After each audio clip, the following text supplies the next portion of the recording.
ग्रंथ ये एक ऐसा पवित्र शब्द है जिसे सुनते ही सभी धर्म के लोग अपने अपने ग्रंथ को लेकर आदर का अनुभव करता है। पर अगर मैं कहूँ कि एक ग्रंथ ऐसा है जो श्राप से बंधा हुआ है, उसे पढ़ने में इतना खतरा है कि आपकी जान भी जा सकती है। जी हाँ दोस्तों, अब आपको लगेगा कि मिस्टीरियस टॉक वालों ने व्यूज लेने का एक नया तरीका ढूंढ निकाला है, मगर दोस्तों आपको बता दें कि नीलावंती ग्रंथ को भारत सरकार ने भी बैन कर दिया है। जी हाँ, क्योंकि इस ग्रंथ को एक श्रापित यक्षिणी के द्वारा लिखा गया है। ऐसा माना जाता है कि जिसने भी लालचवश इस ग्रंथ को पढ़ने की कोशिश की उसकी मृत्यु हो गई या फिर आधा पढ़ने पर वो पागल हो गया। जब बहुत सारे मामले आने लगे तो भारत सरकार ने इस ग्रंथ को पढ़ने पर पूरी तरह से बैन लगा दिया। दोस्तों ये बहुत समय पहले की बात है। उत्तर प्रदेश के एक ऐसे छोटे से गांव के एक आदमी था, उसकी एक पत्नी और एक छोटी सी बच्ची थी। जब वह बच्ची 5 वर्ष की हुई तो उसकी माँ की मृत्यु हो गई। इसी बच्ची का नाम था नीलावंती। नीलावंती की माँ की मृत्यु के पश्चात नीलावंती के पिता ने उस गांव को छोड़ दिया और नीलावंती को लेकर दूसरे गांव में चले गए। नीलावंती के पिताजी को आयुर्वेद का अच्छा खासा ज्ञान था। नीलावंती भी अपने पिता से आयुर्वेद का ज्ञान लेती रहती थी। नीलावंती के अंदर एक खासियत थी कि वह पेड़ पौधों, जानवरों, पशु पक्षियों सबकी भाषा समझ सकती थी। यही नहीं, नीलावंती के स्वप्न में शैतान भी आते थे और नीलावंती को जमीन में नीचे गड़े हुए धन दौलत के बारे में जानकारियां देते थे। लेकिन नीलावंती के अंदर उसके पिताजी के अच्छे संस्कार थे, इसलिए वह सब कुछ जानते हुए भी धन दौलत जमीन के नीचे से खोद कर कभी नहीं निकालती थी। नीलावंती को पेड़ पौधे और शैतान जो भी मंत्र बताते थे वह पीपल के पत्ते से बनी किताब पर लिख लेती थी। जब नीलावंती 20 से 22 वर्ष की हो गई तब जो भूत प्रेत नीलावंती के स्वप्न में आते थे वो हकीकत में सामने आने लगे। बस अब क्या था, कुछ समय बाद नीलावंती को पता चलता है कि वो एक श्रापित यक्षिणी है, जो कि एक श्राप की वजह से इस दुनिया से बाहर नहीं निकल पा रही है। उसे अपनी दुनिया में जाना था। यह सब बात वह अपने पिताजी को खुलेआम बताती है। तब उसके पिताजी बहुत सोचने के बाद उससे कहते हैं कि बेटी, यदि तू इस दुनिया की नहीं है और किसी श्राप के कारण तू इस दुनिया में फंसी हुई है तो मैं तुझे नहीं रोकूंगा, अतः तू स्वेच्छा से यहाँ से जा सकती है।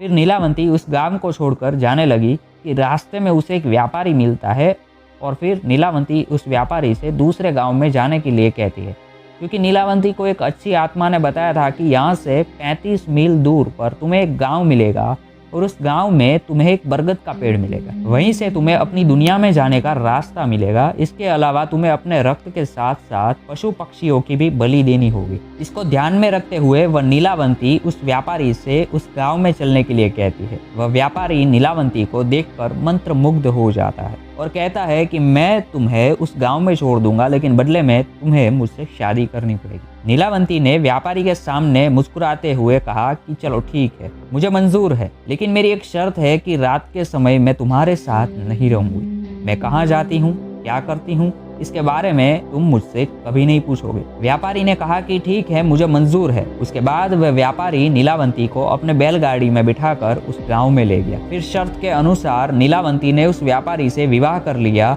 और अब रात के समय नीलावंती प्रतिदिन बरगद के पेड़ के नीचे तंत्र मंत्र करने के लिए चली जाती थी। वहां पर वो अपना रक्त और पशु पक्षियों की बलि भी चढ़ाती थी। एक दिन रात के समय जब नीलावंती तंत्र मंत्र उस बरगद के पेड़ के नीचे कर रही थी, उसी समय उस गांव के कुछ लोग नीलावंती को पशु पक्षियों की बलि देते हुए देख लेते हैं और उस व्यापारी को जाकर सारी घटना की जानकारी बता देते हैं। जब अगली रात को नीलावंती अपने समय के अनुसार रात में तंत्र साधना के लिए निकलती है तो उसके पीछे पीछे वह व्यापारी भी चला जाता है और नीलावंती को तंत्र साधना करते हुए देख लेता है। अगले दिन नीलावंती के स्वप्न में शैतान आता है और उससे बताता है कि नीलावंती, कल जब तुम तंत्र साधना के लिए बरगद के पेड़ के नीचे जाओगी तो उसी समय बरगद के पेड़ के बगल से जो नदी बहती है उस नदी में तुम्हें एक लाश बहती हुई दिखाई देगी। उस लाश के गले में एक ताबीज होगा, तुम्हें उसे खोल लेना है। गले से ताबीज को निकालने के बाद उसी नदी में तुम्हें एक नाव पर सवार आदमी मिलेगा। तुम्हें इस ताबीज को उस आदमी को दे देना है। वह तुम्हें दूसरी दुनिया के दरवाजे तक पहुंचाने में तुम्हारी मदद करेगा। उस शैतान ने नीलावंती से यह भी कहा कि तुम्हें अपनी दुनिया में वापस लौटने का एक सिर्फ यही मौका मिलेगा, दोबारा यह मौका तुम्हें कभी नहीं मिलेगा। अगले दिन नीलावंती बहुत खुश हुई और रात के समय बरगद के पेड़ के नीचे चली गई। वह तंत्र साधना करने में अपनी रक्त की तथा पशु पक्षियों की बलि दे ही रही थी कि उसे नदी के किनारे एक लाश बहती हुई दिखाई देती है। नीलावंती जैसे ही उस लाश के पास जाती है और उसके गले में बंधे हुए ताबीज को निकालने की कोशिश करती है, उसी समय वहां पर वह व्यापारी भी आ गया जो अपने असली शैतानी रूप में आ गया था। वह ताबीज की पहली गांठ खोल ही पाई थी कि दूसरा खोलने ही वाली थी